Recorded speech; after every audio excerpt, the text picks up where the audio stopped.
In today's episode, we'll dive deep into the 7 critical keys to building a winning team. Specifically, you'll learn that you can build a winning team no matter where you're starting today, that it all starts with providing strong leadership for your team, and you'll have to set your own course if you expect to set your team apart from the other average teams in your industry. Let's get into it. Welcome to Why Business Teams Fail and How to Avoid It, a show helping small business owners build a radically engaged team that can run the business without you so you can remove the stress from owning a business and enjoy the freedom you deserve. Now, here's your host, Rich Allen. Here's my question for you this week. How satisfied are you with your progress towards building a winning team? That is your goal, isn't it? To build a team around you that can handle the day-to-day business while you focus your efforts on the next big strategic goal. If you're like many business owners I've met, you find yourself a bit stuck, having to deal with your business on a daily basis because you haven't yet unlocked the key to building a winning team that you've been dreaming about. As I'm recording this podcast, we're in the thick of the football playoffs, both for college and professional leagues. This past weekend, I watched my beloved Arizona State Sun Devils play some of their best football against a much bigger, much stronger Texas Longhorns team and nearly beat them. In fact, they should have beat them, but they fell just a bit short. Texas had the winning team, as did Penn State, Ohio State, and Notre Dame. Meanwhile, the pro football teams are finishing up their season and about to head into their playoffs. I live just north of Dallas, Texas, and many professional football fans around me are wearing bags on their head because of their beloved Dallas Cowboys, who can't seem to win to save their life. It makes you scratch your head to think about Jerry Jones, one of the richest NFL owners, with one of the most valuable NFL franchises in the league, yet he can't seem to put together a winning football team. Why is that? Clearly, it's not because of lack of money. Clearly, it's not because of lack of want to. Clearly, it's not because of lack of available talent. It must be something else. And I wonder, if you're a business owner and you're struggling to put together a winning team, what is it that's holding you back? I'm not here to help Jerry Jones fix his problem, and I doubt if he's listening to my podcast, but I am here to help you fix your problem as a business owner. You see, I don't think it has to do with money, want to, or talent. If these were the limiting factors, the Dallas Cowboys would win all the time because Jerry has the resources to get it done. But I think he's missing the key ingredients required to build a winning team. And to be honest, you may be missing one or more of these ingredients yourself. I've been working with business teams my entire work life.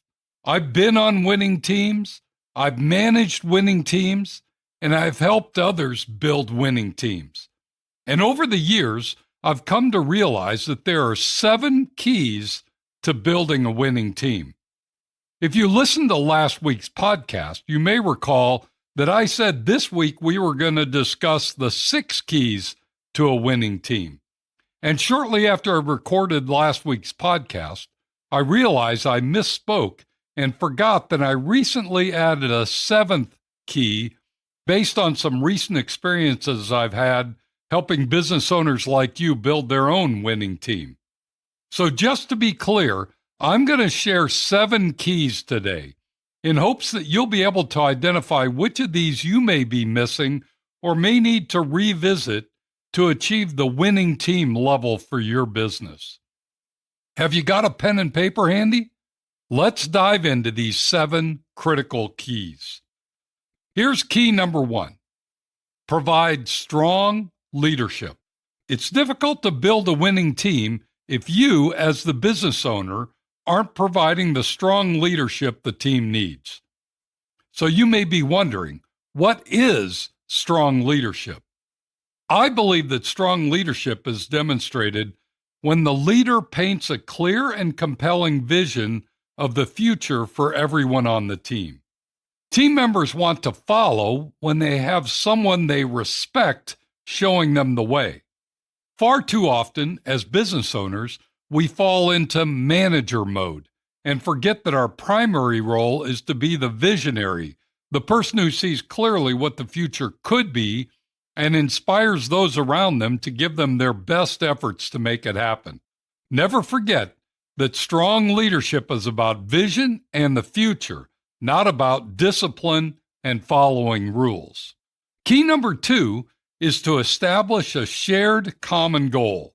I think about this as having everyone pulling on the rope in the same direction. While having a compelling vision is critical, the future vision doesn't provide enough specific clarity on what's needed now and next.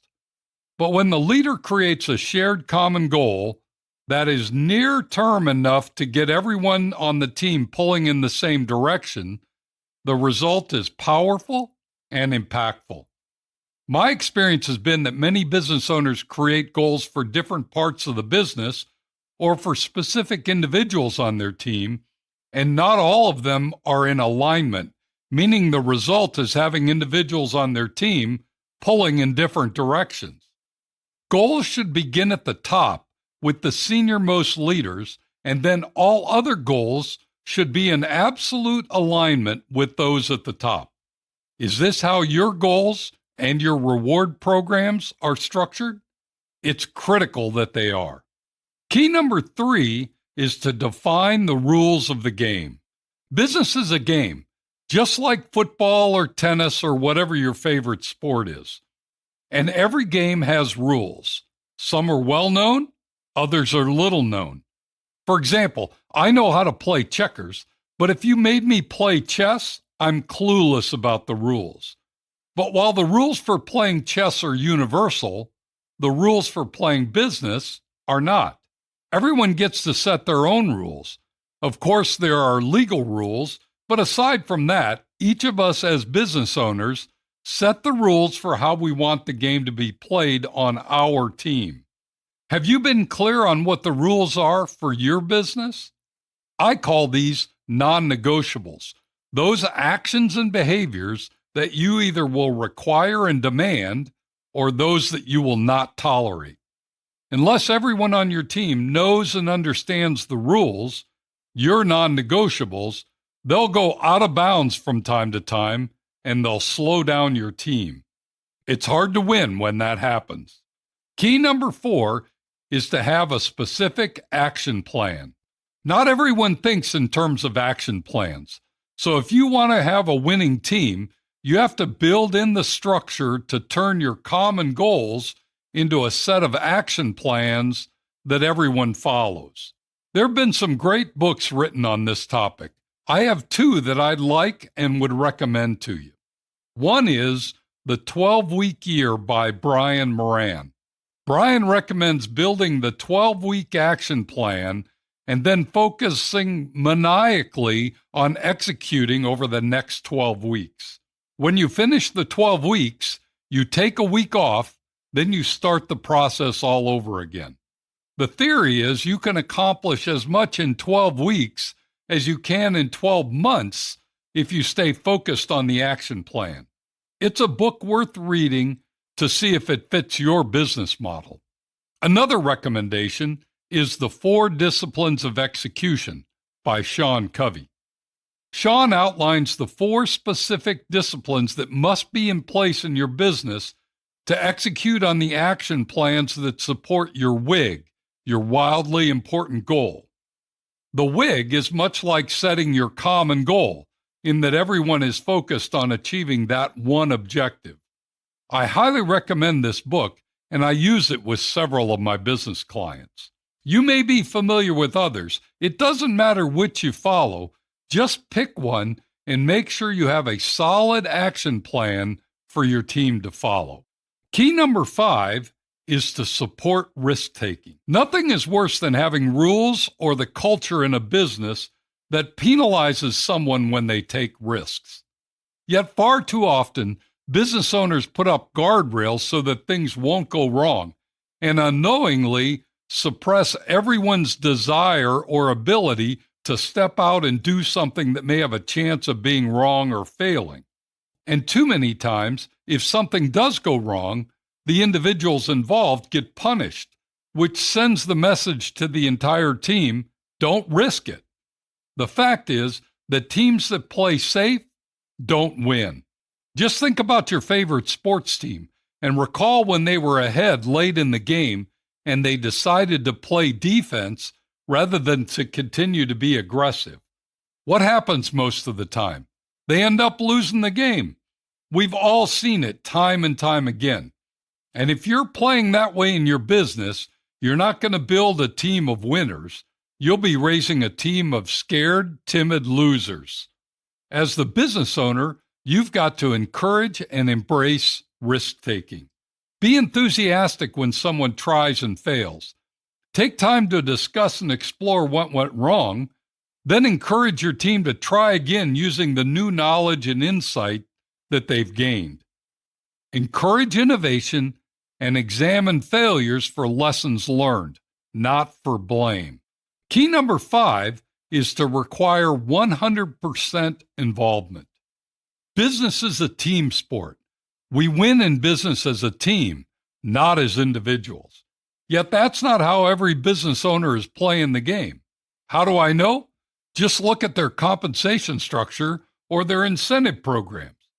When I see individuals who are paid on commissions, I don't see teamwork. I see dopamine-driven behaviors. When I see that some on the team have bonus opportunities but others don't, I see a disconnect in everyone winning when the team wins. When I see some on the team who get a specific benefit or perk, but not everyone does, I see a fractured team, not one where everyone plays hard on every play. If you want to build a winning team, examine those things in your business that are inconsistently applied and see if it's possible to apply them to everyone. I experienced this firsthand when we initiated a continuous improvement program in the business I was leading. Rather than think that the engineers or supervisors knew what needed to be improved, we involved everyone in the factory to participate. In fact, we required that everyone participate. We wanted everyone's opinions and ideas. As a result, we found solutions that our engineers or supervisors would have never found, and these were the game changers for our success. Don't separate your people into those who have or get and those who do not, unless you want to continue to lose. And finally, the 7th key is to know and appreciate everyone on your team. This goes hand in hand with key number 6. Don't play favorites in your business. Don't dismiss someone because they hold a lower position or they aren't as well educated or experienced.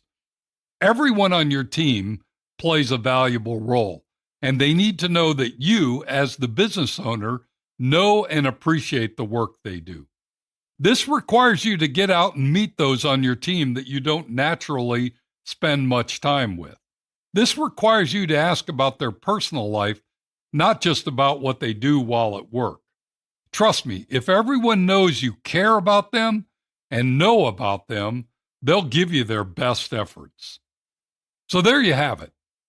7 keys to building a winning team. Take a few minutes to review your business and determine where you could sharpen your focus and improve your engagement with your team. The results will be rewarding.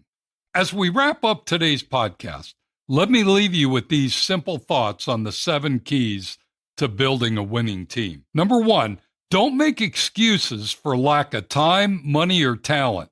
That's just a waste of your time. Number 2, start your journey by providing strong leadership. It will make all the other keys much easier to define and apply. And number 3, be relentless on these 7 keys. Don't accept anything less, or you'll struggle to get the freedom, flexibility, and success you deserve. If you'd like some additional support in this area, or want to tap into our free resources, Simply go to my website, tourtoprofit.com. You'll find everything you need there. Thanks for joining me today. Be sure to tune in next week when we're going to discuss how to write a meaningful job description. You won't want to miss it. Now, go make it a great week, and whatever you do, ride hard. Thank you for listening to Why Business Teams Fail and How to Avoid It. Make sure to like, subscribe, and tell your friends so you don't ever miss an episode. Now go make it a great week, and whatever you do, ride hard.